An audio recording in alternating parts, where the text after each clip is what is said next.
Master in music, master in music.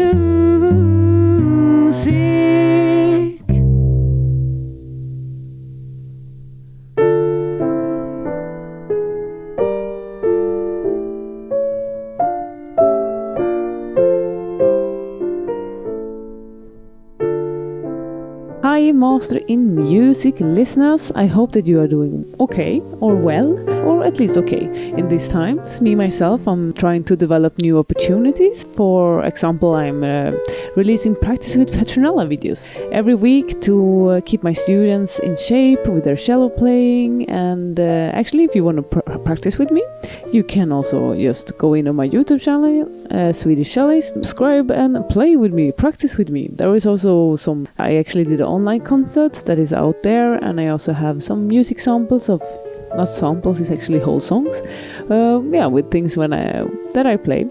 And I also actually did now during the quarantine a meditation or progressive muscle relaxation video. And what is that, you might ask? Is actually progressive muscle relaxation is like when you teach your body the difference between being tense and being relaxed. And now, since a lot of people are very stressed, and also normally you get a lot of tension from playing an instrument, this is a really, really good exercise. And I was a little bit suspicious in the beginning to this kind of things, but then I tried it and wow, the results was amazing. The first week I didn't feel so much, because actually the thing with this kind of progressive muscle relaxation is that you have to do it for 21 days at least, because otherwise it doesn't really work, because you have to do it regularly. It's just like an instrument, you have to practice it actually. So I did this training, and then I made a meditation of my own, because some of these videos are a little bit like they get a little bit sticky.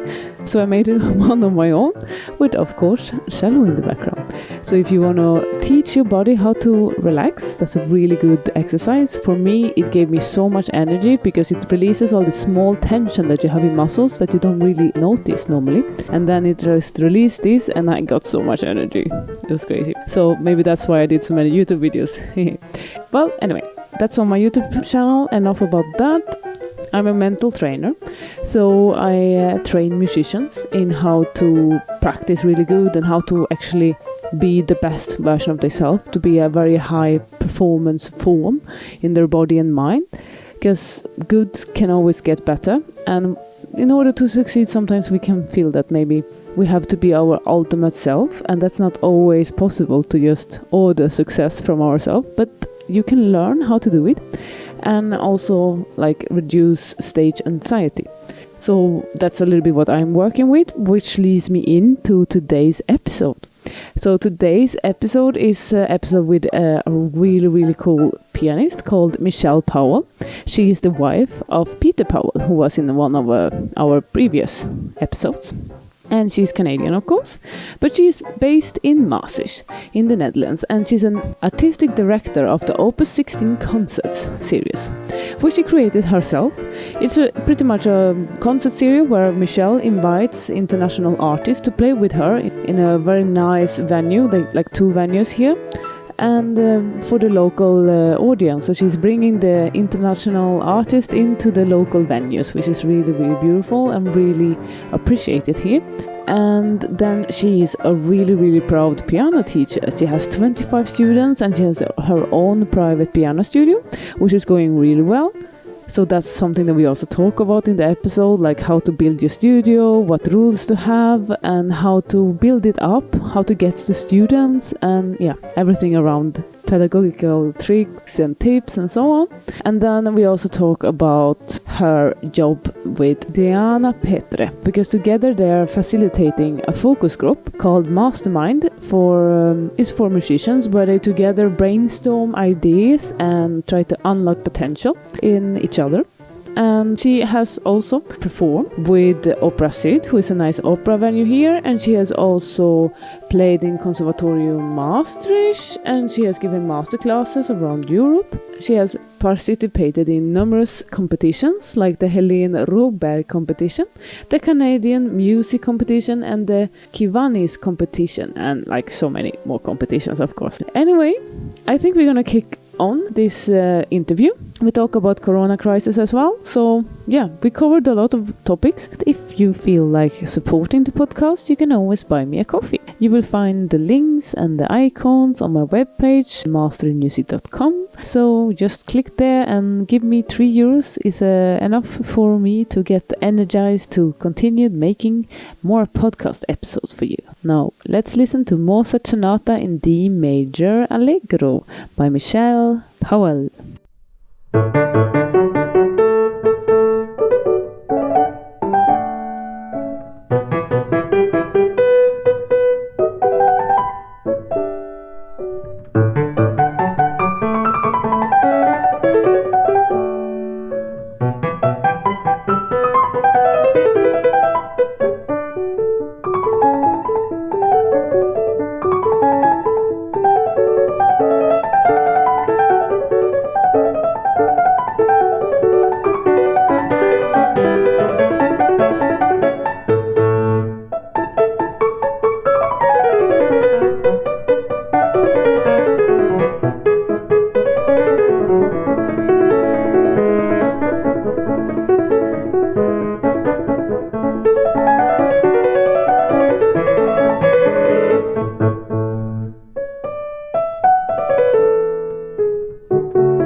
Welcome to Mastering Music, Michelle Powell.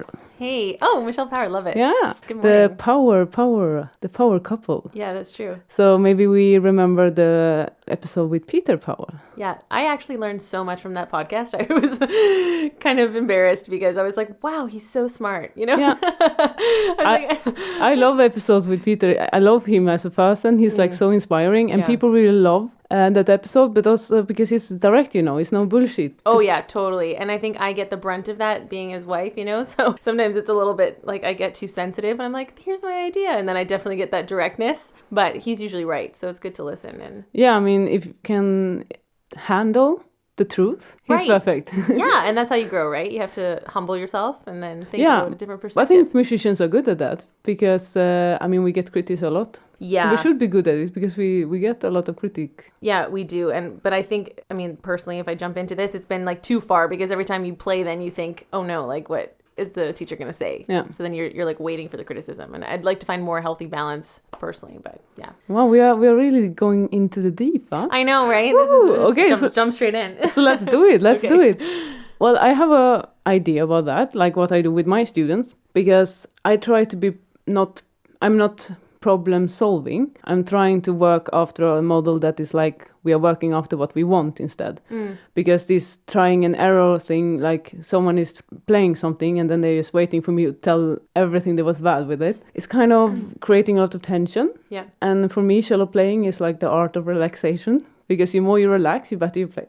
And if you look at this, like I'm really like drugging this cellist now, who is called Capuchon. I cannot pronounce his name, but he's a French cellist who's super famous. Like he has a lot of followers on Facebook and everywhere. He has his own like cello school in Paris, and he's so great. And I look at him, and he's hardly moving. And it sounds incredible. And if you look at a lot of cellists, also like the last episode with Jens Peter Mainz, the guy in Berlin, big cellist, he also said that the most common problem cellist has is relaxation. Yeah. You know, that we tense too much. Yeah, totally. That's also a piano issue. But I love that you're saying this because I coached for a while in the studio of Gemma Visser, who's a really famous vocal pedagogue here in the area. And this is her complete approach. And I've watched her teach hundreds of lessons. And she always takes a singer. And in my opinion, singers are probably the most vulnerable or insecure musician because the instrument is inside of you. So I think it just triggers so much about identity and shame. And if there's a problem with the voice, there's a problem with you. I've had that issue as a pianist. So having the voice inside is even something else. But she never focuses on what's not working. And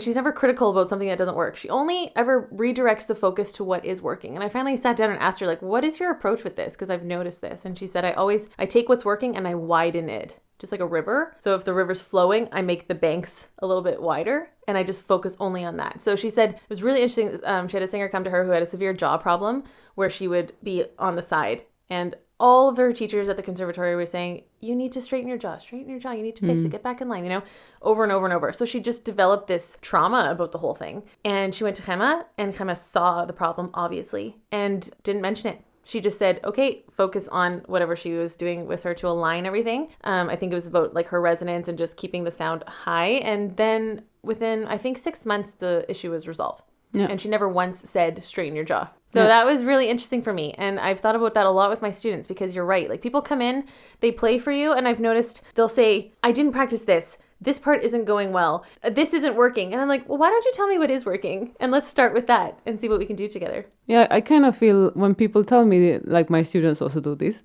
And then they say, I'm like, yeah, it's like I would go into someone and say, hi, my name is not Maria. Hello, my name is not Sarah. That's a good Hello, example. my name is, and I'm like, I don't care what you're not, what your name is not. I want to know your name. Yeah. So can you tell me your name? And they always find it, but I think it's like in Sweden we have this, it's called the gentle law. And it's like a law who says that you shouldn't think that you are good or you shouldn't think that you are better than someone else. And it kind of destroys a lot of, progress in your learning development, because if you are always focusing on what is shit, that is what's going to grow. And you create this kind of bad loop that always goes on and on and on. I don't know, I also have this, maybe you heard it before, because it's like a common thing when you have children, that you tell them, don't run, and then the children are running, But as a mental trainer, I have a very scientific explanation to this, if you want to hear it. I do, yeah. So it's like our brain, when it tries to understand what you are telling them, they create pictures. And it's wait, I have to, because I'm dyslexic, so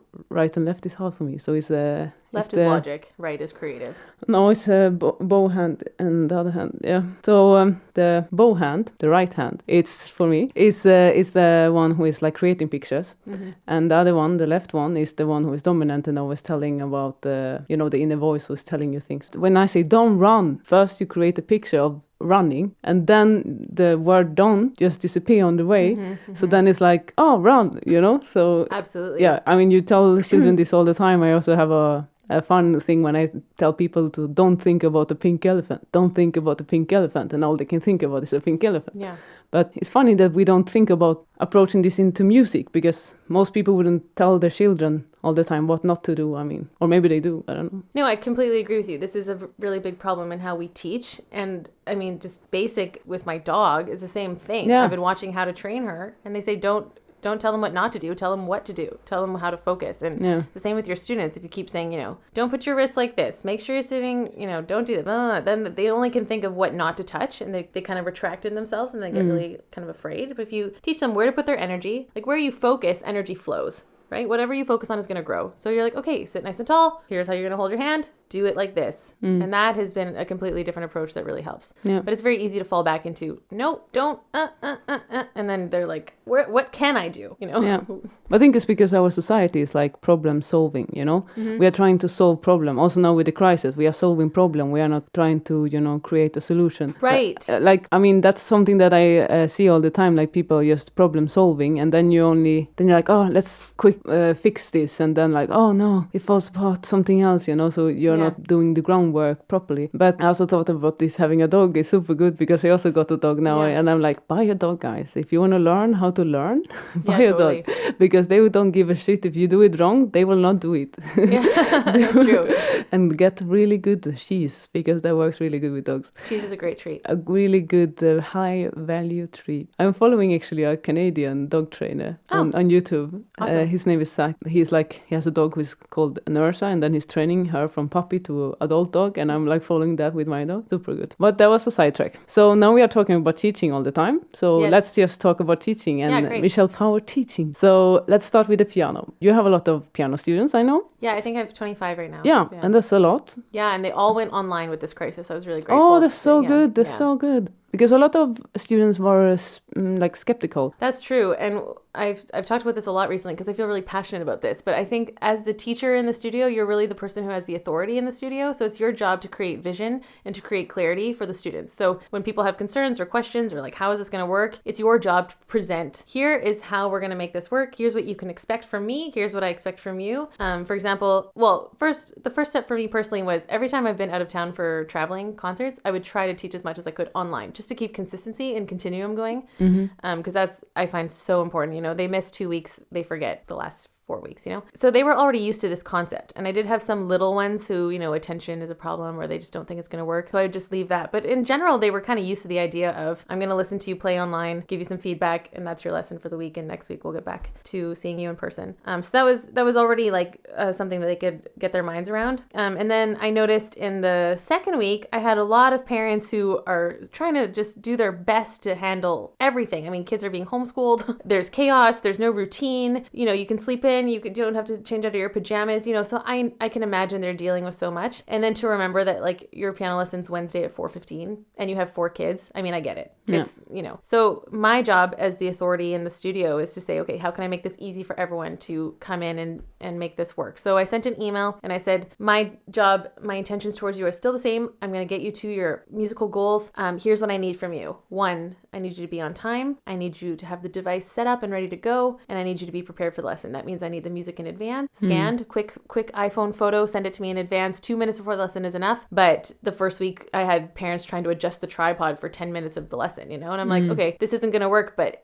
that's on me. It's my job to say, here's what we can do to make this better. And then the next week after that, no problems. And like the kids were on time exactly at the time, they're all sitting there ready to go. And I thought, this is so easy. Nobody was offended that I sent a message saying like, okay, we need to correct some things, but it's my job to give clarity. And that's what makes you a leader. And I think every teacher needs to be the leader of their studio. Yeah. So instead of asking, telling. Yeah, because it's your job and it's you're the CEO of your business. Yeah. So you get to make the decisions, and that's the beauty of it, because then you're protected. You set your own boundaries. You say, okay, welcome to my studio. This is how it works here. Here's how I'm going to serve you. Because I'm there to make these kids better. I want them to learn, and not only in their instruments, but I want them to grow as people. I work really hard with a lot of my students who are completely mentally blocked. They'll say terrible self-talk. I'm a huge advocate for positive self-talk. They'll say like, oh, I can't, or this is too hard, or I don't don't know how. And it's like, you know what? That's no problem that you don't know how. So what are a few steps that we can take to get you in the right direction? And I had one kid, and he kept saying, this is too hard. This is too hard. And I said, it's okay that it's too hard. I think it is also hard, but you can still do it. So then I just made him repeat after me, this is hard, but I can do it. And he said it 2 or 3 times. And then you can kind of see like the lights come back on. And then that 1 week later, the piece was perfect. And then you always have to point out to them, do you realize what just happened here? You said it was too hard for you and you couldn't do it. And then we thought about what some steps that you could take to make it work. And now it's perfect. Yeah. Look at you. You're awesome. And they're like, okay, maybe I can, because I think you need to set these kids up for life. Like, we're going to come against obstacles. And do you say, well, this is too hard, I'm not even going to try? Or do you look for like the first step? What is the first solution here? And especially with this crisis, right? I ran a workshop recently for musicians dealing with COVID because I was so passionate about, like, I was seeing tons of negative stuff online. I think the thing that triggered me the most was an article came through and it said, every musician I know is now facing bankruptcy. And I was like, okay, is that true? No, it's not true. It's not true for me personally. It's not true for the people that I'm speaking with. Yes, it's difficult. Yes, we've all lost income. Yes, our concerts have been canceled. Like, this is not a great situation. And especially for my orchestra friends, I know it's a big deal. But to paint it all black, it just didn't sit right with me. And I said, okay, what are some steps that we can start taking to take our power back, to not be victims, to look for solutions? This is too hard. COVID is too hard, but we can still try and make something positive come from this. What was those steps? So first we had people write a list of things that they can't control and things that they can control. And that was a really eye-opening exercise, because when the world is screaming at you like everything is going badly and like everyone's in big trouble, it can be really easy to just embrace that mentality and say like, yeah, it is so hard. And yeah, we're not going to make it. And I should never have been a musician. And why did I pick this instrument? And you can see the spiral, So, okay, what can't I control? I can't control this virus. I can't control the government if they're going to make me stay inside my house. My business partner, Deanna, is in Paris, and she can't go more than 1 kilometer away from her home for 1 hour a day, one time a day, right? So that's crazy. She can't control that. But then we start to look at the things that we can control. It was like, okay, I can control what I choose to invest my time in. I can control how much time I spend on social media. I can control my mental mindset, what I'm going to allow myself to think. I can control thinking about different streams of income. And then people wrote this list and we asked for some feedback, and they were like, my control list was way bigger than my not control list. And that was a big eye opener for me. I was like, yes, okay, so now that we know what we can control, what are some positive steps we can take in that direction,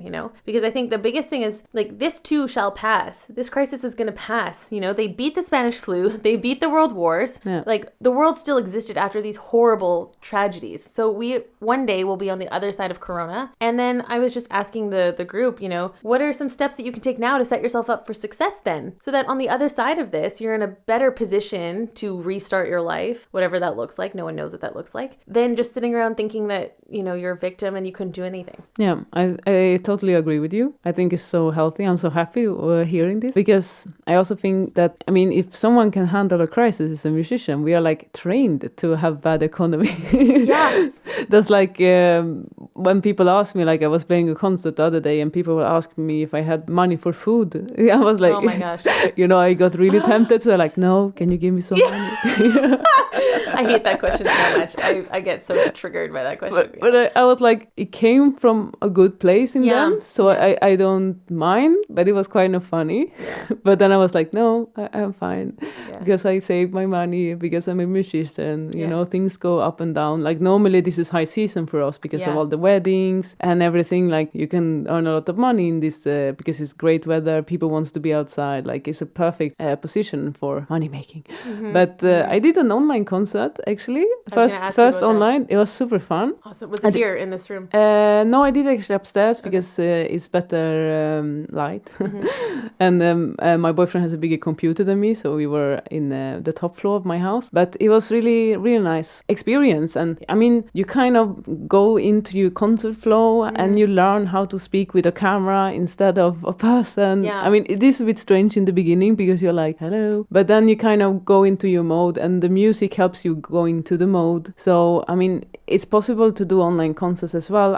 Maybe the problem would be in the future to get people to actually give you money for them. Yeah, but I've already seen some solutions for that. Yeah, like I have this buy me a coffee thing. Yes, so people buy me exactly coffee. What I was going to suggest. Absolutely. Give me energy. Yeah. And it's like €3 €3 or something. Yes. It's achievable for almost anyone to give me €3, I think. Especially if they're going to sit and Just so listen you to know, you for guys. 10 minutes. I mean, it's kind of like street busking, right? People would toss in €3 if they liked you, but Yeah. this is a much higher quality than street busking. Like you're doing a real actual concert. So. Yes, and people sharing, and actually, like I saw that now the Malmö Symphoniker in Sweden, they were also doing online concerts, and they have more viewers than they had in the audience. Wow. Actually, because people from all the world could see it. Yeah. Not And only it's people in so Sweden. Convenient. Yeah. It's so convenient. I mean, they don't have to leave their house. They don't have to get dressed. They can just open their phone and watch. Yeah. So easy. And they can watch it anytime. Yeah. So I think maybe the society will change and the concert houses will change. Like we were already talking a lot. Like I had a composer in the podcast called Vikintas, and we were talking about the future and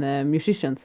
And we read this book Homo Deus by Harari, and we were like, okay, how is the future going to look like? And he said it's going to change really fast, very soon. He said. So I was like, oh my God, it was a prophecy I went through. But so maybe it will be more online in the future. But of course, live concerts is something special. With the vibration in the air. Of course, we love that like more. We do. But about that, you were talking about what you can control and what you can't control. Yeah. I always like to put it in 3 columns, actually. I like to talk about my business, your business, and nature or God business. Oh, it depends interesting. if you are like religious or not. But then like nature, you cannot force nature to, start raining or not raining and stuff like this. That's just things you cannot, you cannot affect Corona. Right. By like, I cannot take it away even if I want to. So Except by staying home and staying safe. That's like nature's business. So that's nature's business. And then what other people think about me. I cannot force people to love my podcast, even if that would be really convenient. But I mean, And they should love it because it's awesome. Yeah, but so, or you cannot force what other people are going to think about your concerts. Some people are going to like it, some are not going to like it, that's what you can do. But what you can do is, just like you said, like, what can I do? What can I affect? Yes, and what that can I do? you're more control you feel that you have, you're less scared, you're more likely to be. Because I think the thing that scares people is not being in control, that they don't know. Exactly, it's fear. But then it's coming back to what we started this conversation with. Focus on what you can do. Focus on what can grow. Don't say all the don'ts. This is funny. It's like we're talking about the same thing in 2 different ways. But focus on what's working and go in that direction. So what can you control right now? For me, I've started these online facilitations. We've done workshops and masterminds. This is something that is so necessary amongst musicians, even like outside of the crisis. But this is something that's really working. So I'm putting a ton of time and energy into it now because this is giving such a big return on what I can put my energy into. So maybe we should put out a challenge from the listeners. Yeah. So we challenge them to do like thing that you make for the Corona workshop that you did. So we challenge you to write down what you can control and what you can't control, and then compare them to. And what was the third step? It was to already start now with preparing and doing the stuff that you can control. Right? Yeah, absolutely. Look for the solutions now. So we will call this the Michelle Powell challenge. Okay. Corona challenge. Love it. The Corona challenge. The Corona control challenge. Yeah, that's nice. That's really cool. We'll start a new hashtag. So guys, we challenge you. And send us in what you guys are realizing, like things that you can't, but then more focus on what you can. And then I think that after you realize what you can control, you take one step. What's the first step in this direction of control? Yeah. No, another thing that's I've been noticing during the Corona crisis is like procrastination. And the people tell in the beginning, they were like, oh yeah, I'm going to do so much things. And then after 3 weeks, they're like still in the sofa, like, oh, it's so nice. Like procrastination. So what is your take on procrastination? Yes. That's good. We actually just talked about this in Mastermind 2 weeks ago because this is a big issue for musicians. But I think procrastination... For everyone. Yeah, for everyone. That's true. Well, first, I think I want to say that the Corona crisis it's so big in so many ways for people that I think it's okay to take a lot of rest in this time. I think it's okay to slow down. I think it's good. I'm taking way longer walks. I'm outside a lot more. I took the pressure off myself for a variety of projects or responsibilities, and just taking more time to kind of reset and rest and ask, what do I need right now? And so I think it's really healthy that people kind of slow down. I don't like the hustle mentality. It's something that I've really struggled with my whole life, to try and push and prove and earn, and I'm kind of done with it. So I appreciate the season that we have now now where it's kind of like a chance to breathe. I think also, I mean, the first time for musician they have a vacation. Because I know. we never have vacation. I had a conversation last night with my piano teacher, whom I adore in Canada, and he said, this is my first sabbatical in 27 years, because he'd never been allowed to stop. And as you said, it's high season. So right now in Canada, they're doing all the music festivals. Well, they were supposed to. So you have the local festival, provincials, and nationals. Nationals is actually where I met Peter. So music festivals are always a good idea. But this year, everything's canceled. So he doesn't have anything to do. The exams are canceled. It's end of the year. And so he was just enjoying this breath of fresh air, kind of, even though it's a very traumatic and chaotic time. But I was thinking, like, actually, when this crisis came, me, and I have maybe I'm naive sometimes, but I was like, oh, actually, maybe now after this crisis, people will like hit the wall less because they will rest now and they will feel so much better. But then I saw all the news and everything, like, oh, people are more stressed than ever. And I was like, okay, but really, we are off work. Like, people are always complaining that they work too much, and now they get what they asked for, and then they are like even more miserable. But, I think what takes the energy is the fear. Yeah. It's the what ifs, it's the unknowns, and that's what drives people like to not be able to sleep, or that's not giving mental rest. So even though the workload is cut in half, if you don't find a place where you can rest mentally, then you're not finding the rest, right? In terms of overcoming procrastination, I think we procrastinate because we don't have clarity. So especially in this crisis, we don't have any answers. There's a lot of things we don't know, like how long is this going to take? How much longer are my concerts going to be? I'm artistic director of Opus 16. We had to cancel our last concert in April, and back then I thought, that's okay, we'll reschedule for June. This will all be over by June, no problem, And so I rebooked the date, I rebooked all of the artists and everything, and June's coming, and then the government, no gatherings until September. You're like, okay. You're like, December. And then some rando in the States said no concerts until February 2021, and everybody starts freaking out. And I'm like, I woke up to that news, and bad idea is to grab your phone first thing in the morning. That's another habit I need to get out of. But it was, the first thing I saw was this article, no concerts until February 2021, predicted by some expert in the States. And I thought, okay, right now I have a choice. Am I going to let this person's opinion, and maybe it's a valid opinion, and maybe he has some data that he's basing this off of, going to ruin my day? Because it was upsetting, right? Or am I just going to say, you know what? I don't know about February 2021 right now. I only know about like April 2020. So what am I going to do today? And that was how I could like get out of bed that day and have some kind of like, okay, maybe next season's not happening. I don't know about that right now. What can I do today? And that was something that really helped. But procrastination, when we don't have clarity, then we don't know what direction to go in. And there's too many variables. Your mind starts spinning. You know that you want to improve in some capacity. Like, for example, even with this podcast, right? So I mentioned I want to maybe start a podcast in the future. Yeah. It's not like an immediate goal, but say that it was. Because I don't have clarity about a goal. So the most important thing is that you have a SMART goal, right? Specific, measurable, attainable, relatable, and time. And if you don't have any one of those factors, it's too vague. So you don't know, like, what am I actually going after? What am I asking of myself? What are the steps I need to take to get there? So because we don't have clarity, we just end up not doing anything. Because it's too much, it's too big to kind of approach. That's why it's so important to just break things down to the very first step. What's one thing that I can do to get myself closer to that? It would probably be like, coming up with content or researching technology devices, or at least setting a date in the calendar that by this date I want to be this far in this process. These are steps that we can take to overcome procrastination. But I think procrastination is just another variable of fear. So to avoid that, just get clear on what are you asking? What are you looking to do? And do it from a source of love. Like, if I start a podcast, it's because I think I have things I want to say, I want to contribute. That's exciting. That motivates me to get out of bed and to figure this out. Whereas if you're like, oh, a podcast, what if people don't like me? What if no one listens? What if I lose all my technology? I don't know anything about technology. I'm so bad at this, Well, that's not going to motivate you. And then procrastination can come in. But again, it came in through the channel of fear. So, I really like the goal settings you had. Let's take them again, because smart goals. Smart goals. Yeah, we call it the same in Sweden. Oh, really? Yeah, great. But I wanted to hear. Let's make it clear for the listeners, because I think it's very important. Yeah, and I think I talk really fast. So specific is the first one. What exactly are you looking to do? Detail. Right. Like, I mean, for me, details, because people always say, I want to play good. And I'm like, what the fuck is good? We do this. Right. We do this with our mastermind. The mastermind is set up to make a long-term goal over 3 months. And then every 2 weeks you make a small goal towards that direction. And we have the most intelligent, lovely people who say things like, I'm going to practice more this week. Yeah. Or one person last week, I'm going to write more blog posts. And you're like, no, how many blog posts? How long are they going to be? When are you going to have them done by? Like, we need to get as specific as possible about our goals so we can figure out how much energy to pour into it. Yeah, and also, I mean, your brain doesn't understand good. What the fuck is that? Right. No, What's your standard? I'm using bad words, but I mean, it's your brain cannot wrap yourself around it. It has to be really foolproof, you know? Yeah. Like that's something that I really like. I love the sentence "foolproof" is my favorite. But again, smart. Smart. So specific, Continue. and Specific. then measurable. Measurable. So then we're talking about parameters. Yeah. So how many hours a day, how many days a week, give me something concrete. Give me the data. Give me the science. It's not a feeling. Yeah. The goal can't be about a feeling. It needs to be measurable. Yeah, and also, I mean, I will go even further. So not even hour, because you can say that I worked 8 hours on my piano, but you can do bad Right. 8 hours and then you get worse. Because that's Absolutely. a common problem that people play bad and then what do you do when you play bad? I go and practice more. I'm like, okay, so if you practice bad, you're going to go and practice more bad. Okay, that's a great Yeah. solution for being bad. Completely agree. So measurable would be, I'm going to memorize the exposition of my Beethoven sonata. Yeah. Something like that. Something really Yeah. clear. I mean, I when I do cello playing, because I can only tell what I do myself, is with intonation, you know? We always have the thing when people Right. are You're like, going to play more play in out of tune. tune. Yeah. Yeah. So it's like, oh, I want to play more in tune. So, I mean, you can take a tuner and actually look, am I playing in tune? Is it as in tune that I actually think it is?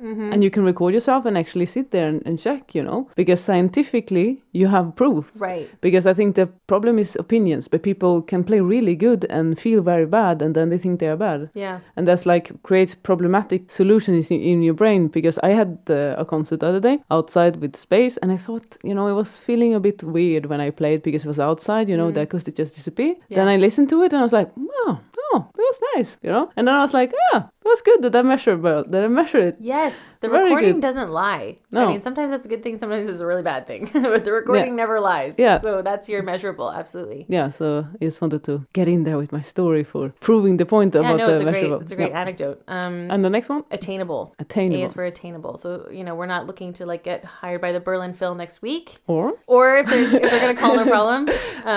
here's my number. Yeah, exactly. Yeah. Find us on Instagram. But it's something that like, okay, what's realistic here? Yeah. Or maybe that's R is realistic. There's a few variants of all the letters. But I think R is realistic. Or at least that's the last version I've read about. So yeah, what is capable in your capacity right now? So even with this crisis, maybe it's not realistic that you're practicing the same amount every day because you're tired. Like me personally, I am so much more tired in these last few weeks after teaching on Zoom all day. Yeah. My eyes are shut down. My brain's foggy. I go for a walk and I'm like, I'm done at 7 p.m. I'm ready to go to bed. But do you think it's also because you're can only rely on like one communication? Like you cannot touch I can't them. shake my students anymore. but like, and it's hard to like because of the delation in the Wi-Fi. So it's like you have to talk them into doing something. Totally. And then like you have like less senses to work with because normally you can like have the smell, you can have the ear, you can have the feeling, touching everything. But now it's like take your shoulder down. Yeah. And it's like relax. Yeah, exactly. And it's hard, and then it's like so sometimes it can be but it works. I mean, yeah, for sure, and it's definitely better than not having them at all. it's like when you are blind, you get other senses that are stronger. So I kind of feel the same with the online lessons. As a side note, I've been reading a little bit about this, like why we get so tired from the Zoom calls, because it was really it was bothering me. So I put my phone in night mode when I teach because you don't need all that light coming at you. And I just try and demonstrate a lot more. So I tell them, whenever I play something, I want you to play it back. No talking. Because the talking takes a ton of energy, and then if they don't, I'm considering something called like embrace the delay of Zoom. So there is a delay. So when you speak, wait a second for them to respond, and don't jump when they don't answer and say, "Did you hear me?" I have this one friend. She'll say something as I'm speaking, and then she'll go, "Can you say that again? Can you say that again?" And I'm trying to re-say what I'm saying.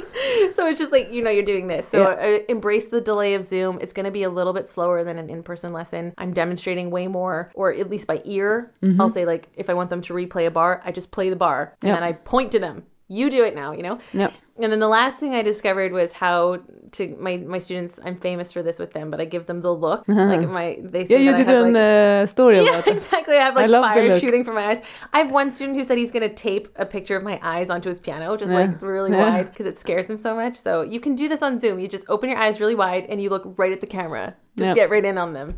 And then they know exactly what you mean. So you learn to develop these other ways. But the reason we're talking about this is because it's not realistic to work for me in the evenings anymore. No. Unless I have like a coffee at 8 p.m. and then I'm going to be up all night. But I'm just tired from this online teaching. And then the last one is time-based. So you're giving yourself a deadline. And if it's not in the calendar, it's not going to happen. No. So something I really embraced recently is time blocking. Yeah. And this is just another word is batching, where you just crank out a ton of content on the same subject. Or like you're only doing emails for 45 minutes and your phone is in airplane mode and you're not looking at WhatsApp and you're not checking your Instagram, because the fastest way to lose focus and energy is switching tasks, right? This multitasking thing, it takes like 3 times as long. So this is something I struggle with personally, and I'm really trying to get better at this. Like, okay, what am I doing right now, and only focusing on that. Yeah, I think it's amazing advice. Thank you so much for the goal thing. I live my life after this, and it really works. Yeah. I mean, now I'm also like a crazy person when it comes to discipline. I have loads of discipline. Oh, wow. I think I'm a crazy Please have person. me. I never procrastinate. I'm this kind of person who does it the second I'm supposed to do it, and then I'm going around laughing at everyone else who didn't do it. I know because I'm super competitive, so I want to win, and I want to be first with everything. When I wrote my thesis in the master program, I left it in like 2 months before everyone else, 2 months before the deadline, and I got the highest grade in the conservatorium about it. That's how competitive I am. Okay. So I'm dangerous in that way. I'm the because it's not complete healthy. opposite of you. It's not healthy. It's not healthy being that competitive. But I love it. But I try to. I become really much better in being calm. But it's nice. This goals really work. So listen to Michelle. You can also do the mastermind. So let's talk about the masterminds. Yes. I really like the name mastermind. Mastermind, yeah. Actually, we just came up with our company name. We're going to call it the Fearless Artist. Oh, nice. And this is because what I really believe is the mastermind gives musicians the ability to unlock their potential, reach new heights. I heard a great quote yesterday by C.S. Lewis, and he said, it's one thing to be wise on your own, but it's far better to be wise in the company of wise people around you. I love C.S. Lewis. I love C.S. Lewis too. I was like, wow, that's so great. And it's just the power of accountability, collaboration, listening to other people who have been there. I mean, you can't put a price on these things because everybody shows up.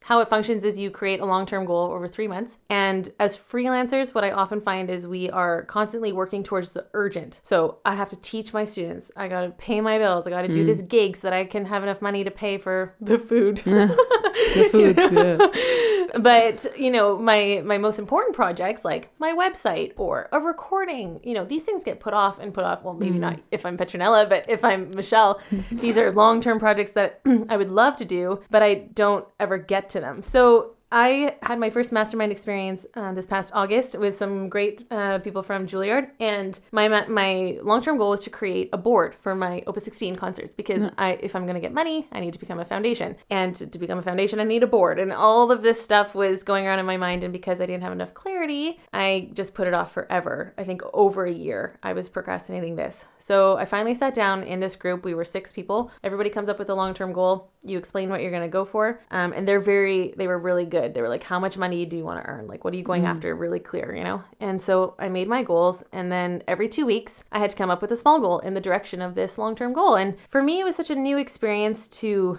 work over time towards something. I told them I feel like I'm making super slow progress. Yeah. Because every 2 weeks, I would just kind of take one step.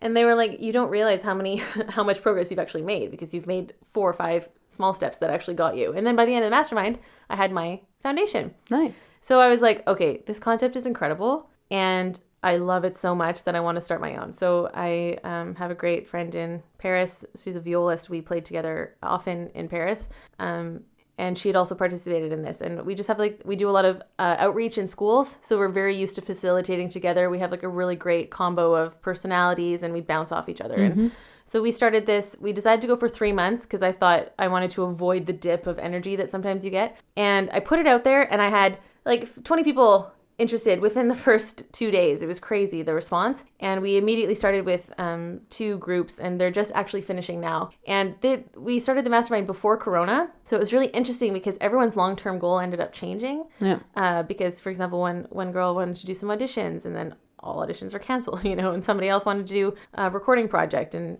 but there's a saying, improvise, adapt, overcome. Yeah. I think it must be from some TV show, but I'm not sure. But now all these people, they had to take their goals. And we're still like every 2 weeks, we're like, okay, what are you doing? You know, like we're here to give you accountability and support and talk you through this. And so then they had to like change their direction, but now they're still going forward. And I thought if there's ever a time that you want to be in a focus group is during a crisis. Because we're all like-minded individuals. We all have focus, discipline, all these things that musicians already have. And we get together in a facilitated discussion. So nobody's rambling or going off topic. And then we just go. We start with updates. And then the second part of the mastermind is something called a hot seat. So one person gets 15 minutes of basically brainstorming power from the group. It's like a beehive. It's amazing. So somebody will come with a different issue. For example, somebody said, how do I set up my online teaching studio? So then everybody asks clarifying questions around this issue, like what have you already tried, what's your experience, etc. And then the suggestions start coming in. And everybody's just getting this flow of ideas and inspiration, and somebody's got a story here and somebody already did this there. And I mean, I'm sitting there taking notes because I'm learning so much from these people, even though I'm the facilitator. But going into this, I understood my role as a facilitator is not to be the expert on all these conversations. My job is to unlock the gold that is in the group. Because I've got like 4 amazing, intelligent people sitting in front of me. And between the 6 of us, there's an answer here that's really interesting and helpful. Yeah. So the most powerful thing for me is watching people come into these sessions. Everyone's a little bit grumpy. We're discouraged. We're tired, you know, and then everyone leaves and it's like the lights are all on. You're like, I am inspired. I have direction. I know how I'm going to go. And it's just really powerful.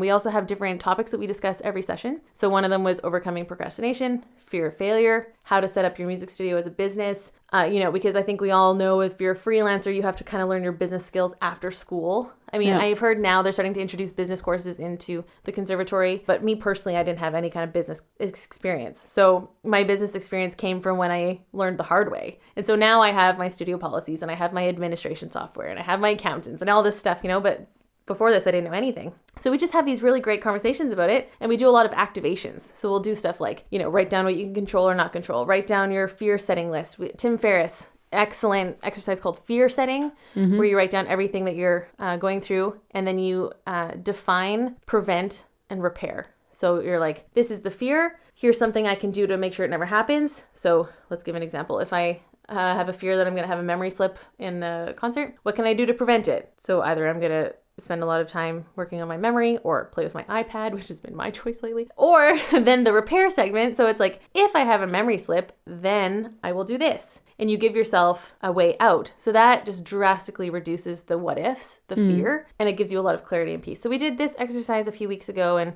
I'm just finding that it's so powerful to use these tools to help people, give them clarity, focus, the encouragement of the group, and it just makes them execute. I think that is the most powerful thing, is that, you know, we would not do these things if we didn't have a group of people saying like, hey, we're a community, we're here to support you, and we want to know how you're going to reach your goals because we care about you. Right? Yeah.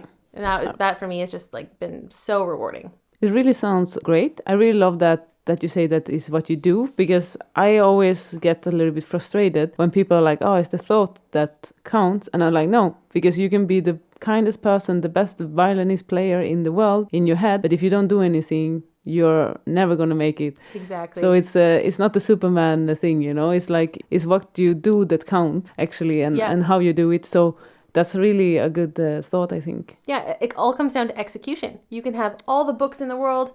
You know, my shelves are filled with books that I haven't read. If you don't do anything about it, you're not moving forwards. And that's a classic. You know, people are reading self-help books and they don't do anything. Right. And they're like, oh, I'm just going to read the 10 self-help books, and then they never do anything. And I'm like, yeah. Like, I'm following a guy who's like, he used to be the best boxer in the world. Okay. And now he's like having a lot of restaurants and stuff. And he's always running at 5 in the morning. Wow. And he's like 50 now. And he's like up running. And every morning when I look at my Instagram, I see his picture there, like, good habits is a choice that you make every day and something you do every day. And like, he's 50 years old out running in the 5 o'clock in the morning. And I'm like, okay, Petrella, you're 29.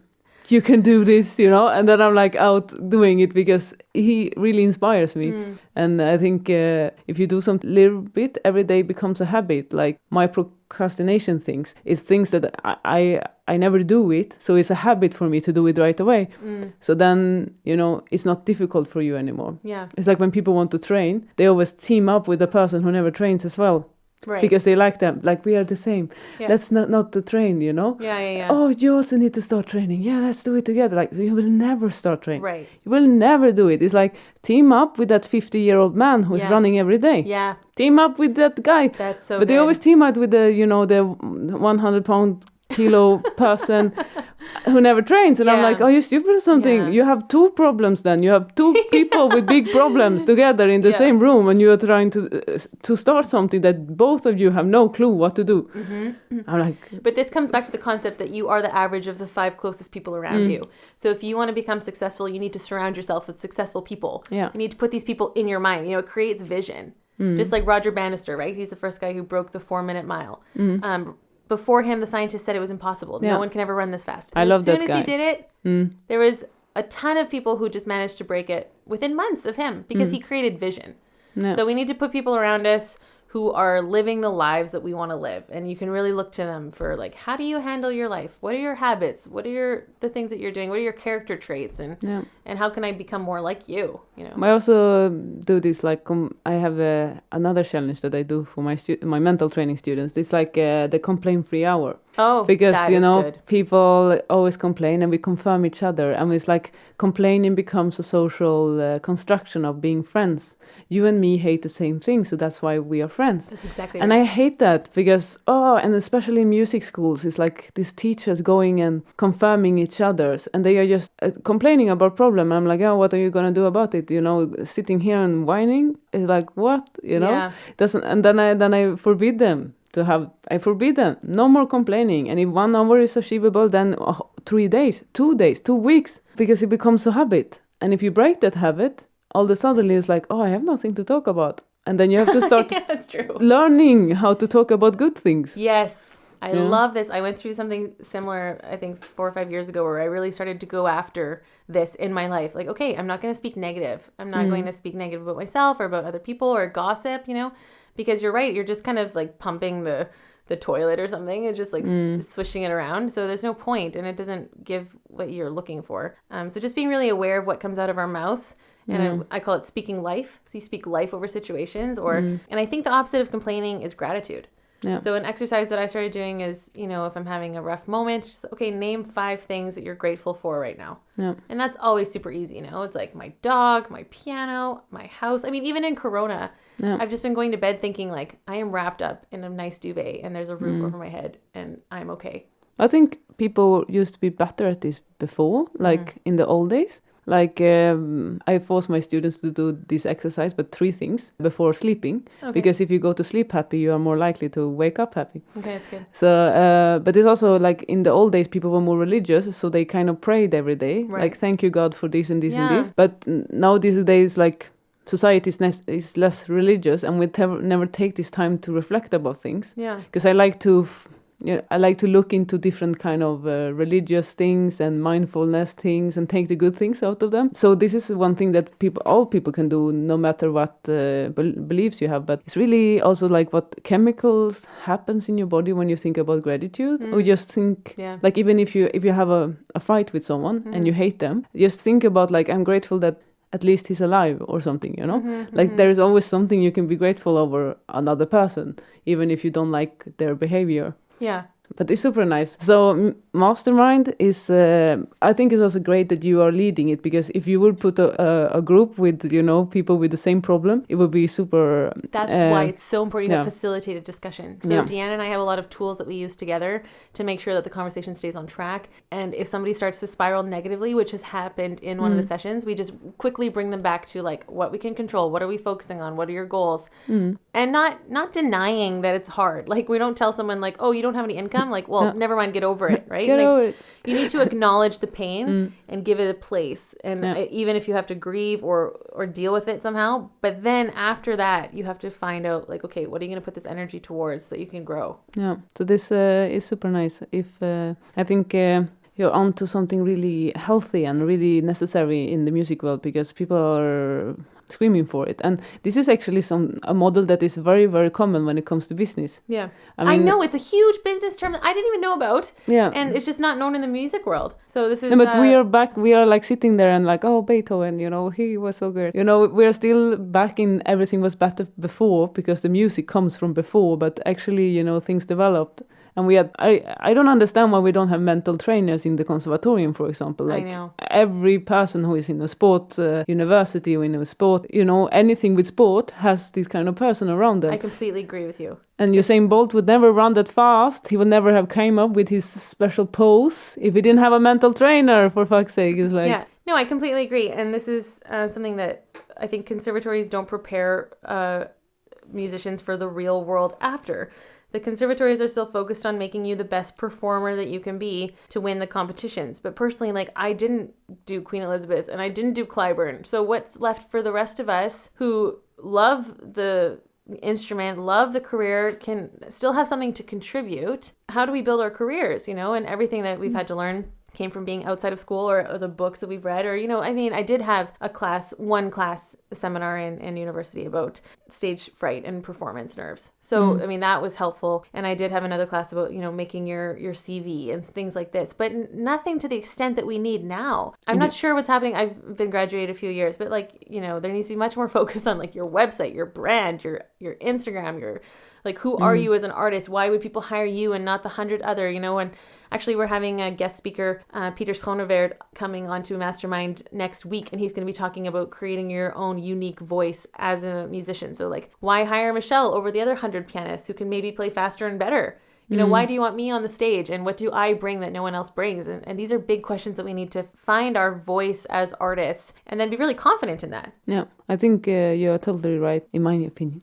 But I would also think that you have to, I mean, you become a better player if you have these things figured out, especially like also the business part, especially if you want to be a professional. But it's also like something that should be in the music school, like when you're very young, because it starts there. And I have like my students mostly come now like 3 weeks before the exam and like, help. And I'm like, yeah, okay, I'm gonna fix 18 years of, you know, mental Bad sickness. mental talk, yeah. Yeah, like mental bad habits Yeah. in 3 weeks. Thank you. Yeah, totally. I mean, I can give you a lifeline and I can try to change you, but 2 months would be more realistic because these things are not rocket science. Actually, when I read about it and you more like in the training that I do, I realize that it's actually not rocket science. It's easy stuff, but if you don't do them, life becomes very complicated. Yeah. And I mean, how do you feel? Do you think that you become a better pianist after your mastermind course, for example? Oh my gosh, it's so inspiring. So one Yeah. thing that I've been doing seriously with my career is looking at ways that suck my energy and ways that give me energy.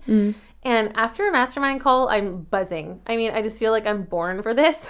And to hear everyone else's ideas and input, and it just gets your mind, you know, you're getting new information, you're making new connections, and you just can't wait. You know, I was thinking, actually I asked myself this question 2 nights ago, if I could do mastermind full time as a career, because I do know a few other musicians who have gone full time into copywriting or digital media, etc. And I thought, for me, they both go hand in hand. Like my performances, I mean, I love performing. So that needs to stay in my life. And then the mastermind just kind of fuels the energy that I need to get towards that performing moment, you know, and being stronger on stage, being more confident on stage, presenting myself as artistic director and also the performer of the concert. You know, these are tools that I'm learning by having these great conversations with other musicians and learning from each other. And it's invaluable, and it brings me to the level of performing at a new level. Yeah. And I guess reaching goals doesn't only apply to business goals, it also applies to learning a certain sonata, a certain concerto in the piano skills. Yeah, a lot of the goals of our mastermind members are recordings, or now there's live streams, because the one girl who's wanting to do auditions, she's now compiled all of her excerpts and she's recording them for herself. So, I mean, these are performance-related goals. It's not just business. And also, one of the other girls is doing a website. Well, that's only because it's going to bring her more performance opportunities. So everything is supposed to be connected to ultimately your performing career. However, we do have some people who don't focus on their performing careers in the mastermind goals, but they still have the qualifications and experience as musicians to be contributions to the conversations. And we do an interview process, and that's what I'm always looking for. Like, will this person be able to say something interesting in the conversations? Like, what are they going to bring to the table? Because we want to make sure that everyone's kind of on an equal footing. And we're looking for people who are really driven and want to grow and improve and willing to learn and read the books and get the new information and kind of expand as people. So what books are you reading? I read How Women Rise recently. Don't ask me the author. Sorry. Sheeler's something, I shouldn't butcher the name. And that helped me a lot. It was talking about how women can rise in a corporate sense, but just for me, learning how to be more confident, speak with confidence, not ramble, not repeat myself, different ways that women have basically handicapped themselves and not grown as fast as they could have. That really helped. Do you know that most of the research in the world are based on men, because scientists doesn't want to research on women because we are not stable emotionally, because like how we learn. Okay. So because we have the menstruation and stuff like this. So most researchers, like scientists, they only do like researches on men because they don't have the period, so they are emotionally more stable, they say. Oh boy. So, but in Sweden they do actually with women also. Okay, well, there is more and more scientists who starts it, but if you go like to the old psychological researches, like Freud, and I mean even after him and stuff like that, like until today's time, most of it is based on how men learn. So it's a bit like sad,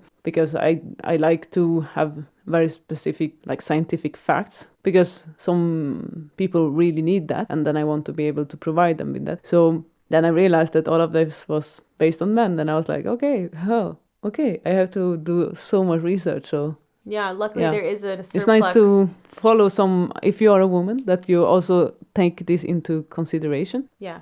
I have seen a surplus of books written about women in leadership recently, so that's been really helpful for me personally. Also, we have a whole resource list, but Tim Ferriss has some great stuff. Yeah. There's a performance psychology book that Deanna's really recommending. He worked with Olympic athletes, and that's all about focus and mental training, and it's incredible. And what is his name, the author of that? Can we put it in the show notes? Yeah. But the book name was. It's like, I think it's performance psychology for. I don't know. I'm so sorry. Okay. I will. It was not a fun enough title. Exactly. to remember. Yeah, to remember. A mental trainer writes a book like that. He needs to think about the title. Yeah, it was a very boring title. But no, it was an excellent book. And I'm reading also The Savvy Musician and The Savvy Musician for Business. So those are really two great resources where you can just kind of flip through. And actually, I'm just reading a book by someone called Carrie Green, and it's She Means Business. Yeah. And it's just about how she started her own business from basically scratch. Yeah. And I'm learning a lot of new tools or concepts or how to get my material out there. Because Mastermind, we just started it basically by word of mouth and a couple Instagram posts. Yeah. We don't have like an email list or a website yet. So these are goals that are coming up for us over the summer. Yeah. But depending on when this podcast is released, we're going to be launching again in September 2020. Yeah. So well, of course, it's normal that you start something to see if there's an interest before you start the whole business process going. Yeah. Peter learned us that. Yes, he did teach us that. He's always saying, something that really helped both of us is you can't steer a parked car. So when you feel stuck or lost or not sure, the best thing to do is just take a step. And then evaluate. Okay, I took a step. No shame, no judgment. Did it work or did it not? And how can I adjust? Yeah. And that's personally for me how I got unstuck.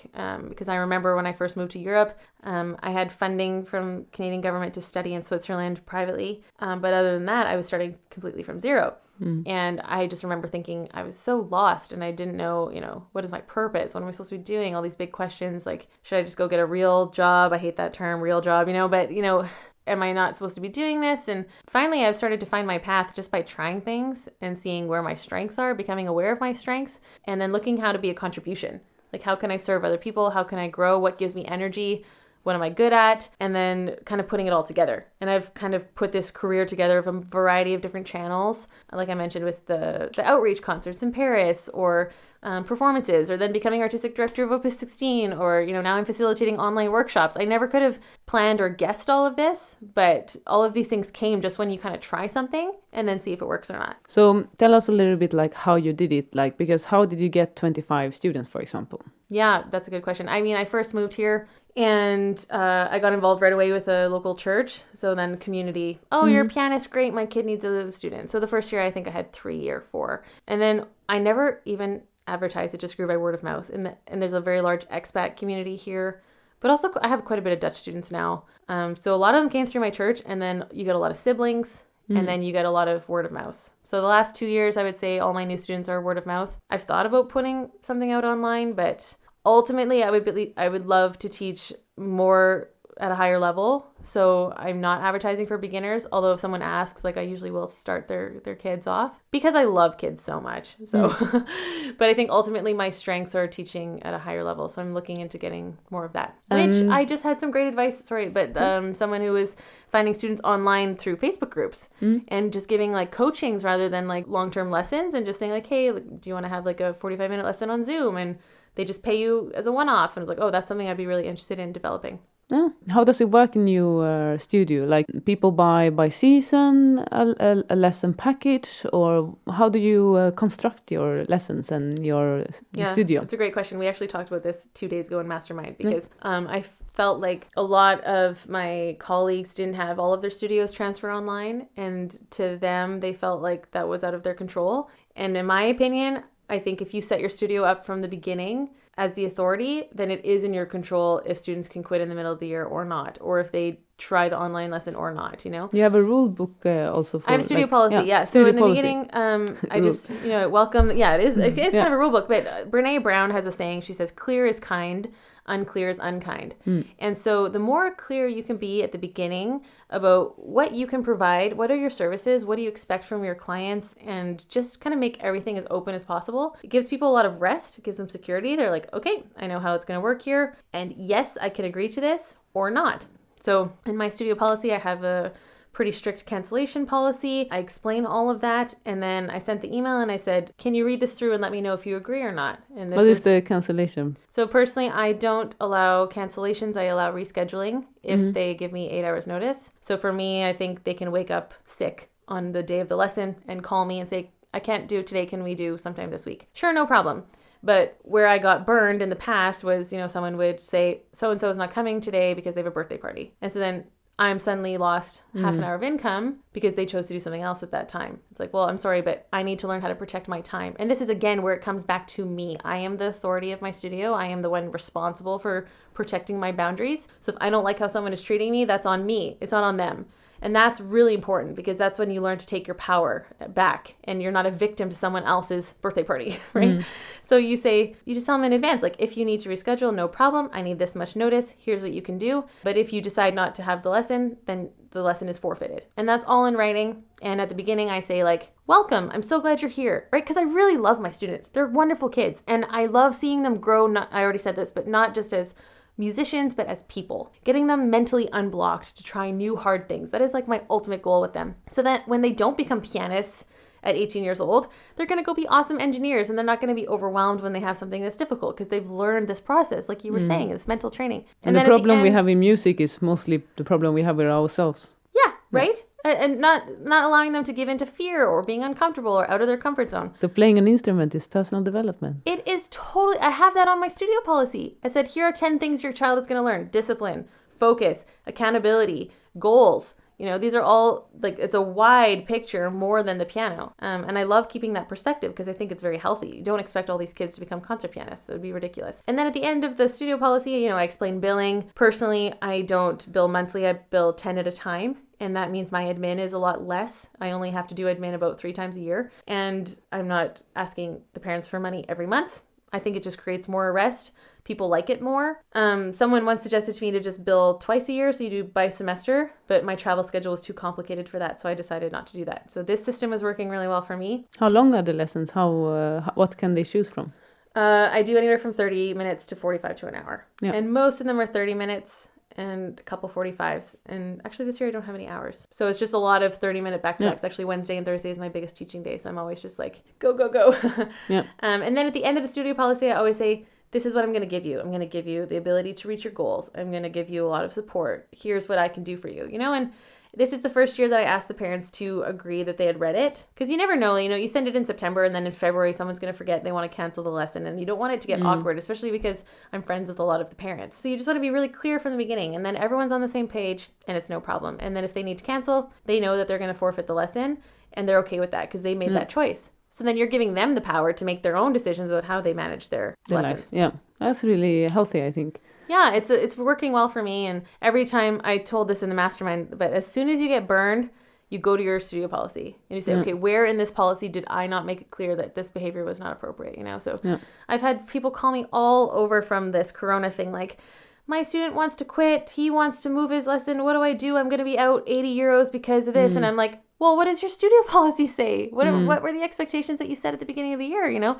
I think the most dangerous thing is to go week by week and to get cash every week, because then you're kind of expecting to lose money at some point during the year. Someone's going to say, I can't come today. See you next week. And you're like, okay, I just lost $45. That sucks. You know, I do like, they can also reschedule for me, my lessons. But if they call me 5 minutes or like the same day without a reasonable reason, like if they are sick, we reschedule the lesson, of course. But if they just want to cancel for whatever reason, then they have to pay anyway. Because that's time that I could have used on another student or done practicing myself and other stuff. It's your time, and your time is valuable, especially when you're trying to build a career. Like, you're doing podcasts and you need time to walk the dog, you need time to live, you know. And after I did that, no one of my students are canceling. And even like sometimes my students gets feeling bad for being sick, and I'm like, no, don't feel bad, you don't have to pay when you're sick. And they're like, oh, but I can pay anyway. And I'm like, no.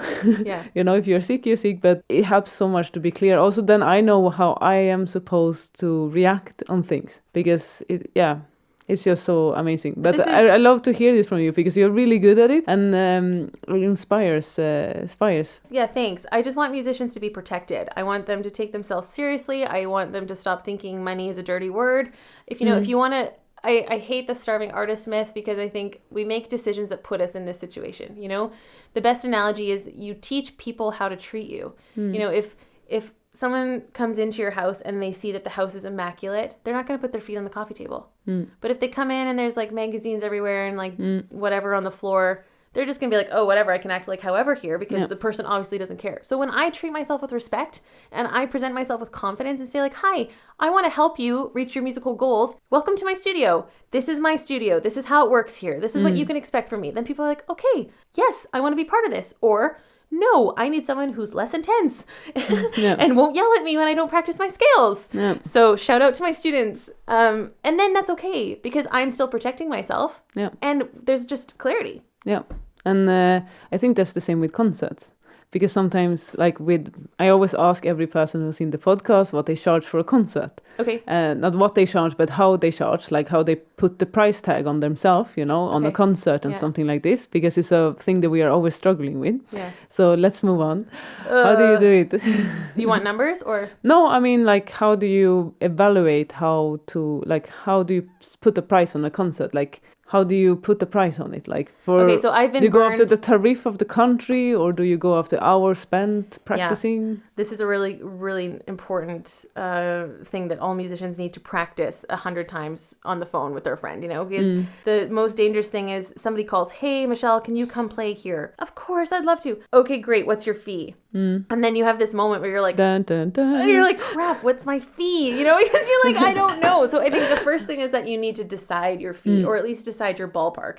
So I've talked to a few other people about this, like getting like, you know, the market rate is important. Like when I first moved to the Netherlands, I needed to know, what are music schools here charging for lessons? I just recently found out I'm the most expensive piano teacher in the area. I didn't know that, but I increased my rates because some parents were saying to me like, why are your rates so low? You're a professional, you should be charging more. But I think isn't Kulmulus more expensive? They are very, like, I looked at their fee. Okay, I'm not sure. They're not very expensive, but their fees are higher. Yeah, they have high fees because they do a lot of admin fees. But and I also they have like locations and stuff like that, different like than private teachers. I did try to figure out what Cumulus taught, but because they billed per semester, I didn't break it down to the hourly fee, so I'm not sure exactly. I did. Okay. I think privately though, I knew that my rate was up there. So anyway, back to this concert thing. It's important that you know what the market rate is of the concert market, so you're not saying something outrageously high or low, but you definitely need to have a ballpark and you need to have a minimum. So you're like, I will not go lower than this. And in the past, I've been burned in areas where somebody said, okay, it's just like a 30-minute concert, what would you charge? And I instantly halved my rate. And I spoke with Gemma Visser about this singing pedagogue I mentioned before, and she said, a concert is a concert. You going on stage is a concert. It doesn't matter if it's 30 minutes instead of the hour, which is the normal. She said, you charge minimum this, and you know the energy that it takes. takes. You're getting in your concert dress. You're driving the distance. Like by the time you're there, most of the work has been done, right? Like, of course, the performance, but all of the prep work is the same. So she said, you shouldn't go minimum than this amount. And I was like, okay, that's good. And then I did the mistake where they're hiring the singer and the pianist. And so I said, okay, well, I'll take 100 euros less than the vocalist, or I'll do, I know. I mean, these are just things that happen in the moment where you just suddenly feel a bit insecure. So you lower yourself, because I'm working with this incredible singer and he's like the star and I'm just the pianist. And, so I've done this to myself, and only after, when you realize like, okay, I'm not treating myself with respect. I'm not treating myself with confidence. So people won't pay. And I love what you just said about as soon as you set your boundary for your teaching studio, nobody crossed that boundary anymore.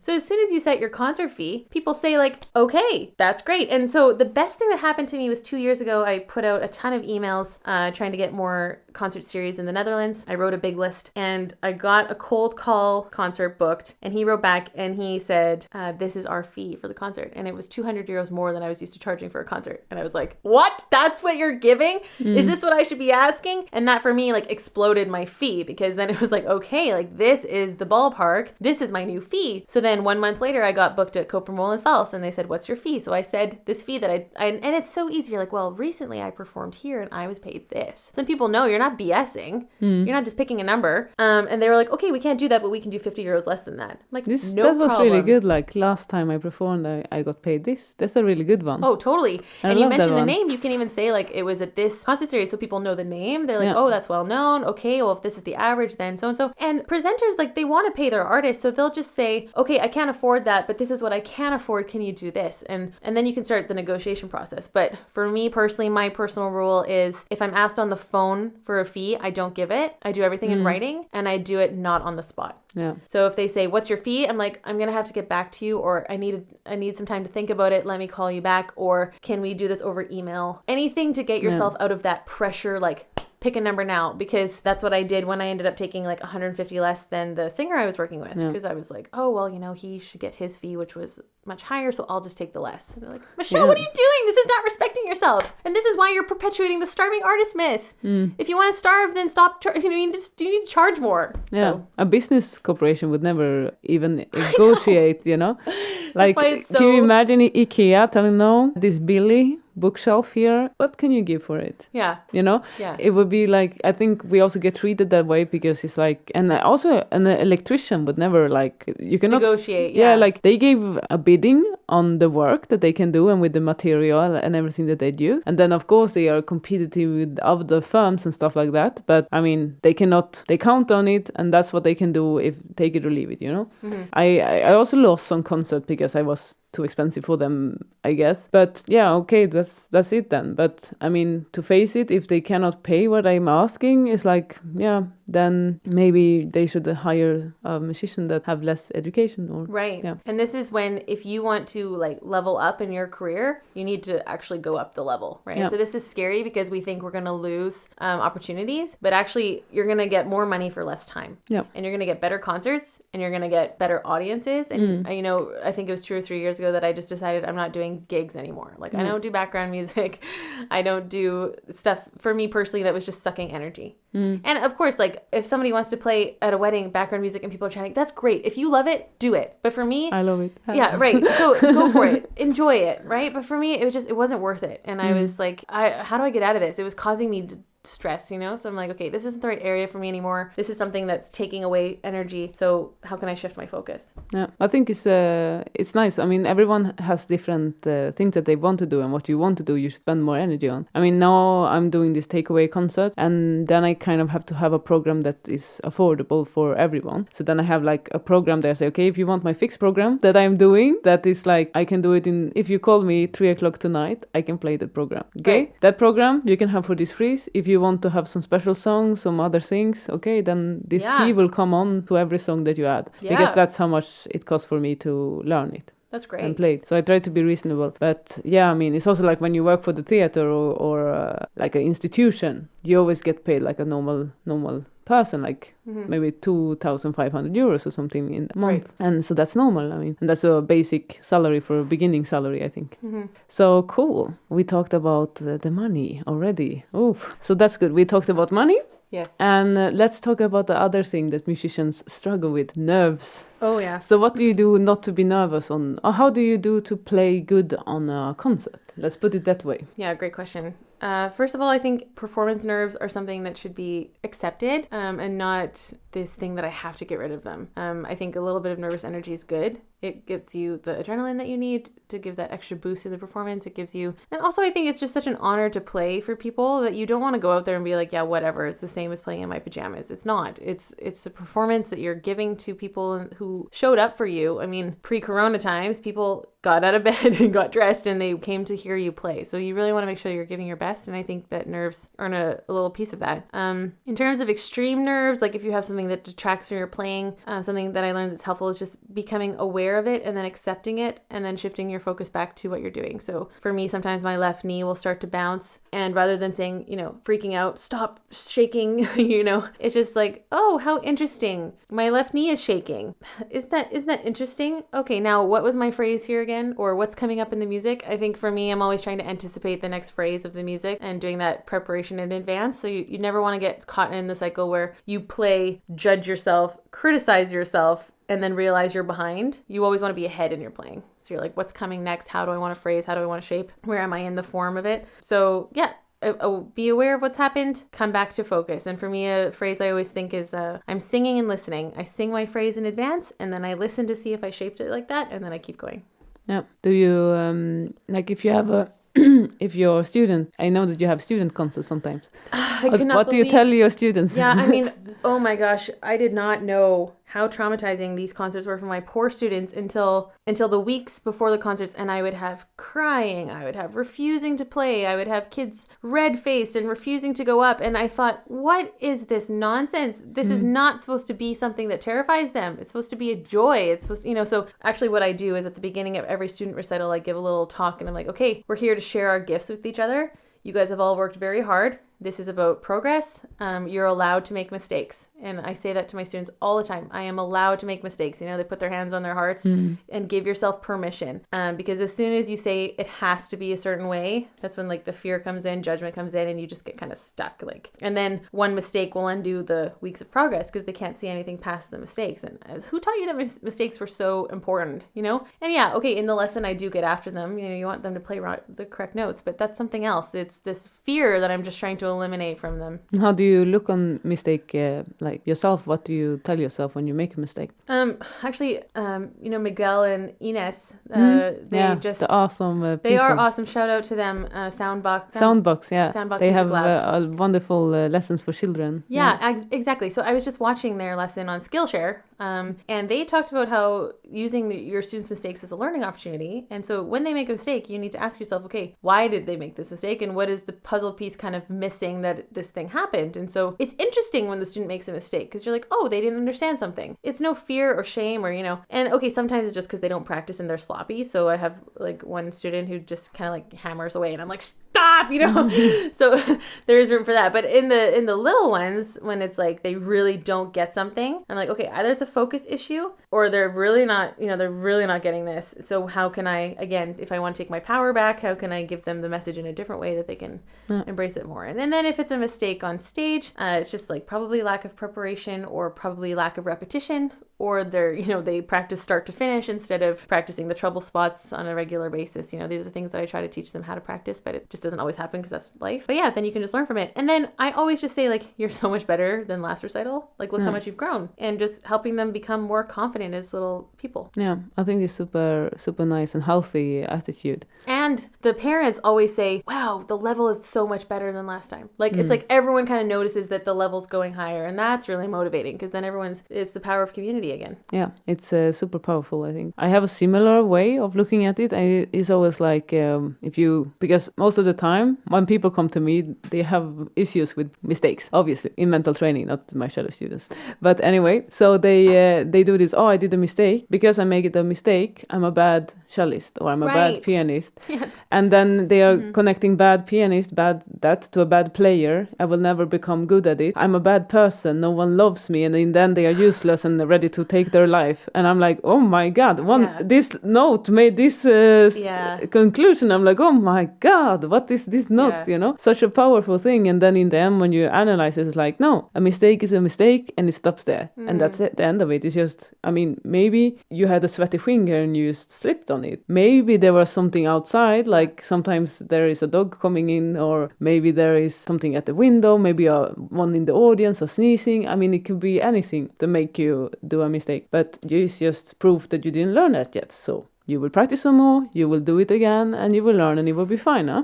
Yeah, and this is the beauty of taking judgment out of the equation. So as soon as there's no judgment, then you can just analyze the situation as if it's like from a distance from you. Like, okay, something happened, let's look at it and figure it out. But if it's here, if it's too close to me, then it's like, you are the problem. Yeah. That's when it touches your identity, and that's when it can get really messy. Yeah, but it's not that bad, guys. Right. And this is why mental training is so important, and mental boundaries. I love that you're doing your sessions. I want to learn from that and like start to do it with my own clients, because I think you're right. Like one thing can just, get us down to here. It's like, can we take some perspective here? Like, can we get back to actually dealing with what's the issue? And it's also, about this inner voice that you talked about, the inner judge. Sometimes I ask people like, where does this person come from? Who is telling you this? Where does this voice come from? Yeah. And people are like, I have no idea. It's like, okay, I don't trust people. I don't know, because I don't. Yeah. If you don't know who this voice come from, it's like normally it's a parent who told us this one time, or a gold teacher. Yeah. It can be someone from an audience. It can be someone somewhere that told you something. This can be like total bullshit. Mm-hmm. And I'm like, how can you trust this person? Right. How do you know that this person knows everything in the world? I mean, what is this voice? And where were they on that day that they said this thing to you? Right? Yeah. Because if they weren't healthy in their own right, then they give you an unhealthy maybe their boyfriend broke up with them and they were angry. Yeah. And then they come in and like, oh, do you really have to play? And then they get like, you get really offended and like, oh, they don't like my playing. They don't like me as a person. And you bring that comment with you all your life. Right. And it was just bullshit, huh? So don't trust people you don't know. Brene Brown says, how someone responds to you says everything about them and nothing about you. And that's something that's really helpful. So when you come into a situation with someone and they respond in a way that you think isn't very kind, you're like, that actually has nothing to do with me. That's everything to do with how they talk to themselves, how they're thinking about this. And that's really healthy to be able to distance yourself from that. Yeah. And when people tell you, why are you playing out of tune? You know what you tell them? I'm sorry, I haven't learned yet. But I will. Yeah. It works. I know very that good. that is such a shame trigger for string players. Yeah. Because I've worked with a few string players and you just hear like, oh, they're like, I know I'm out of tune. And you're like, I don't care, I'm a pianist. Like, I'm just... You're like, really? My piano is always tempered. Yeah, but I wish it was. Right now, with this corona thing, like, I was on this call last night. It was really fun. We talked about Beethoven. This panel. Yeah, that was really great. And one of the pianists said, has everyone learned how to tune their own piano yet? And I was like, no, but I really need to, because it's getting out. So that's one of my ultimate dreams. It's like during the war, Shostakovich composed on this very like out of tune instrument. Yes, and actually Beethoven himself, like he could never keep a piano in good shape, so everything was always broken, hammers broken, strings popped, and it was never well kept. So people would come in and just be kind of horrified at the shape of his pianos, but he couldn't hear anyway because he was deaf at the end. He had no idea. He just had it in his own inner mind. The inner, which is amazing. Yeah, the inner music that you can compose inside. Okay, so how do you handle jealousy and when people say bad things? We always that was one question that I had, but I think we covered it a little bit already. But how do you handle jealousy? Because I think a lot of musicians are jealous at each other. Totally. It's a big problem. I think comparison is definitely a death trap because you're never going to be enough. You can always find someone who's doing something better than you.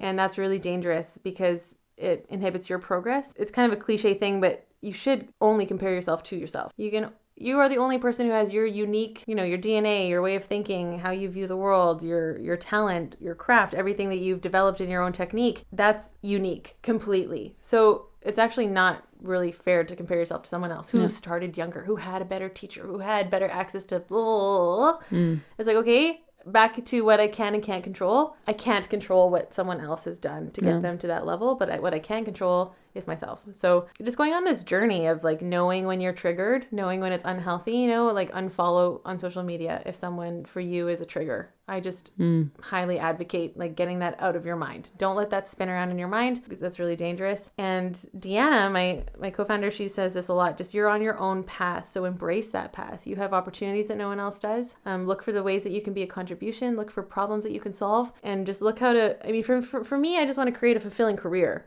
And that's changing now as I get older and my career is developing and, you know, the time for competitions has passed. Like I'm not going to have a big title on my resume. So if that becomes like this is the only way I will be meaningful by having won this prize at this competition, then you completely limit the possibilities of anything else happening. And I think we can really quickly become our own ceilings. So you're like, because it doesn't look like this, I can't. But then when you're getting blocked like that, you just have to reframe and switch directions. So like, okay, where can I go? And for me, the shame trigger always comes in as saying like, well, you didn't get that career because you weren't good enough, right? So now you have to go to your plan B, which is something else. But I'm finding so much fulfillment in this direction of my career that I'm going in. And quality of excellence is still one of my core values. So I never want to be like a mediocre pianist. I'm always pushing for the next level, but that's something I can only do within myself. I can't compare myself to someone else and their playing and their training. And also as I develop my USP, my unique selling point, I'm starting to just really love like what I bring on stage. You know, I know that I bring a connection to the audience. I bring an intimacy. I bring, you know, and maybe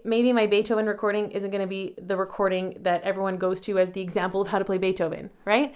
But on that day, on that stage, I had something to give and I had something to say and I touched my audience, and music is about so much more than playing the perfect interpretation. It's about creating something beautiful and giving that away. So the more I can focus on these elements of my career, the less I can worry about like this person played a bigger concert at a bigger stage. And at the same time, like I have dreams for myself. Like I'm like, okay, I want to get there. How can I get there? What are some steps that I can take to create that future for myself? Yeah, it's really nice to have a perspective when you get a little bit of jealous. But I don't know, for me, I kind of like jealousy is kind of nice also because you're like, oh, there's something here that I want to do, but I didn't do yet. And someone did it very good.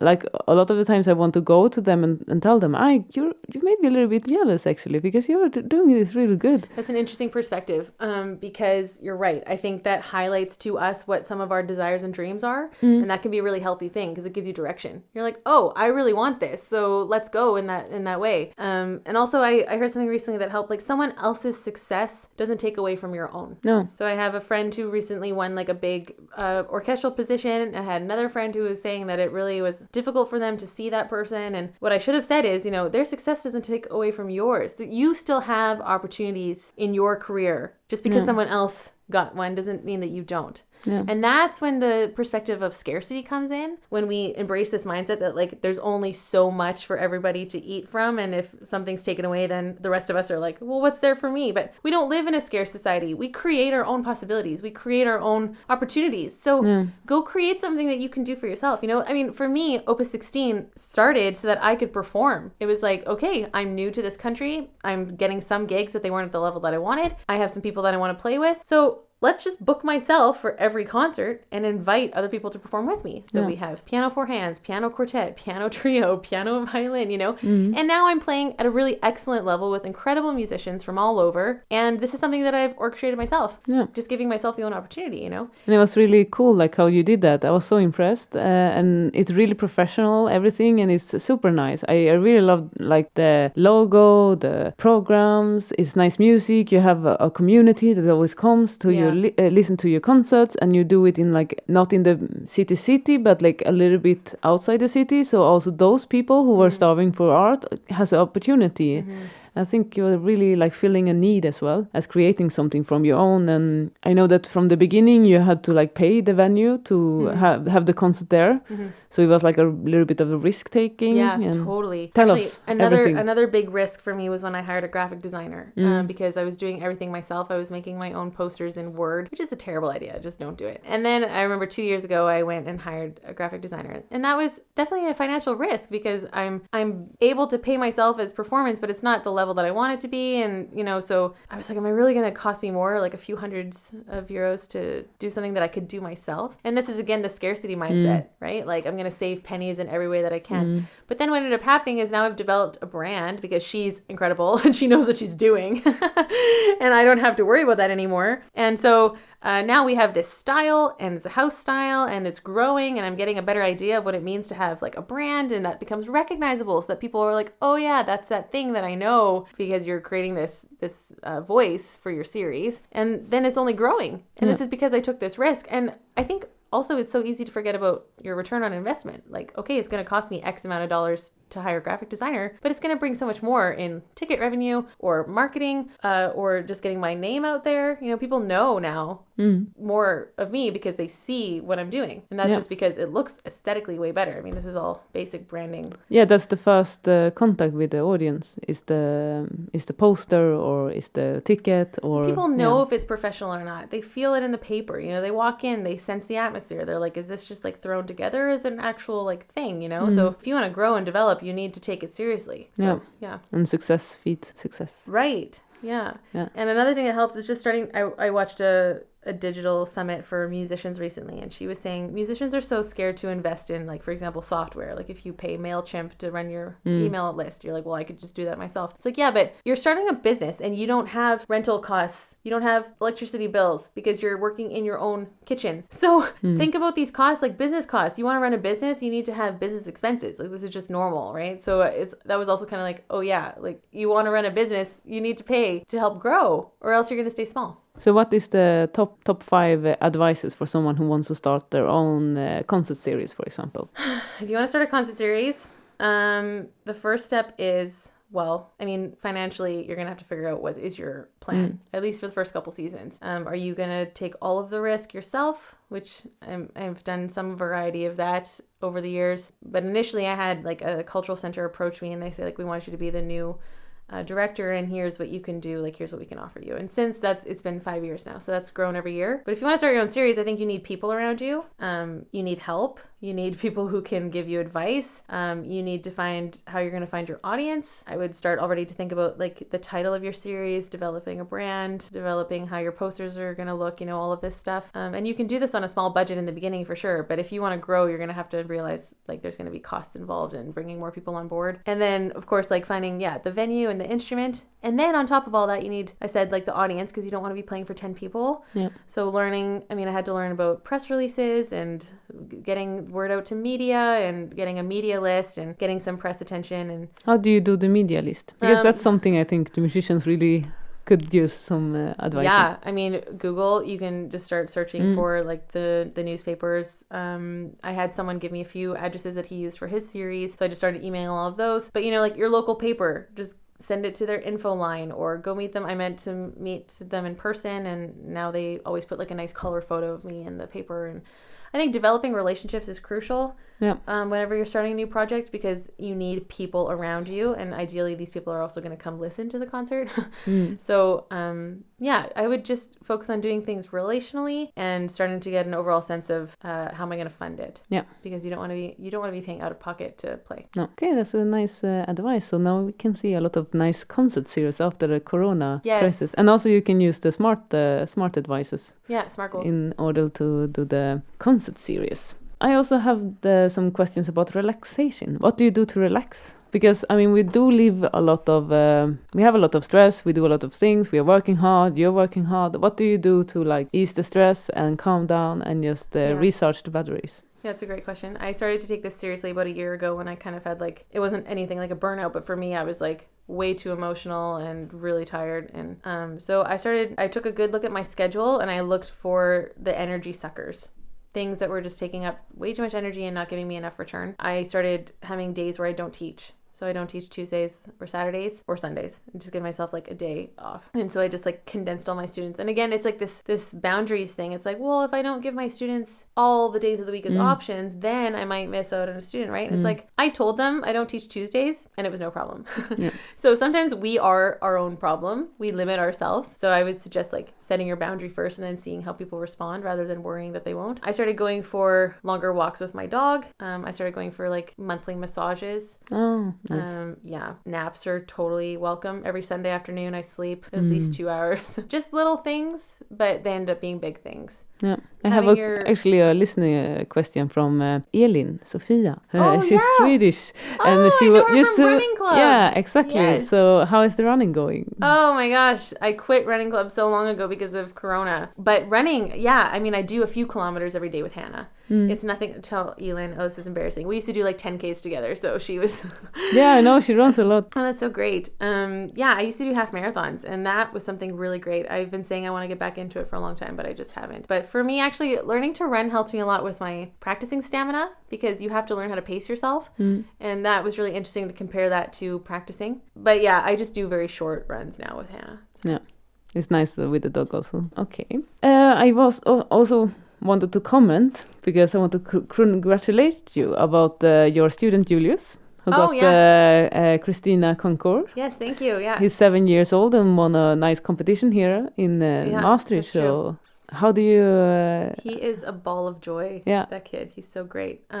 He learns mostly by ear. Yeah.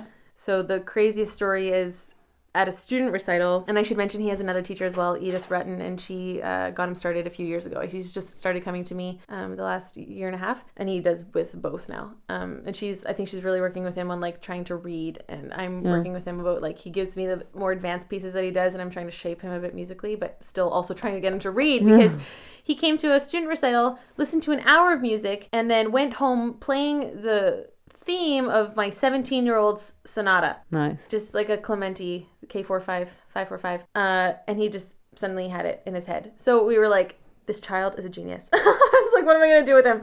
So I really had to think about, okay, how can I try to shape him and steer him? And of course, the lessons are in Dutch because he's 7 and he doesn't understand my English. So I'm always just trying so desperately to like make him understand me and have some discipline in the lessons, and also make sure it's fun so that he doesn't think that I'm like only telling him that don't do this, you know. And I'm like, okay, but actually he's doing really well, and the most important thing is that his parents are working with him, because when you're that little, you need the parental support. And he's playing the Bach Prelude No. 1 in C major, and just that's what he did for the concours, and it was beautiful. It was really beautiful. I was like, wow.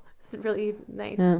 It's my favorite piece. I love that. I always play it. I cannot play piano very well, but I really love that piece for some reason. It's just you can play cello with it also, so it's perfect. Okay, so very nice. I also wanted to congratulate you on your husband Peter's sister, who is a harpist. Oh yeah, Phoebe. Who got, Yeah, shout out to Phoebe. She just won the Harp Fellow at New World Symphony in Miami.